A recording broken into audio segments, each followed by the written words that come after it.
આજે વિધાનસભામાં 28મી ફેબ્રુઆરી 2026નો દિવસ ગુજરાતના અને ખાસ કરીને અમારા જુનાગઢ અને અમરેલી જિલ્લાના ખેડૂતો માટે એક પ્રશ્ન મેં ઉર્જા મંત્રી સાહેબને પૂછ્યો.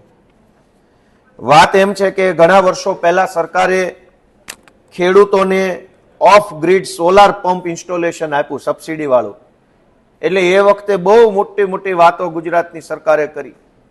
એમણે એમ કીધું કે સબસિડી વાળો સોલાર પંપ તમને આપશું, એટલે ખેડૂતોએ ખેતીવાડીનું કનેક્શન ન લેવું પડે, પરંતુ સરકારનો સબસિડી વાળો સોલાર પંપ તમારા ખેતર ઉપર લાગે એટલે સૂર્ય ઉર્જાથી તમારો પંપ ચાલે અને તમે ખેતરમાં સિંચાઈનું પાણી પીવડાવી શકો પાકને. એમાં એવો પણ નિયમ હતો કે આ સોલાર પંપ લીધા પછી 5 વર્ષ પૂરા થઈ જાય ત્યારબાદ પરંપરાગત વીજ કનેક્શન એટલે કે ખેતીવાડીનું જે દોયડાથી કનેક્શન આવે છે, લાઇટનું કનેક્શન ખેતી, એ આપી દેવું.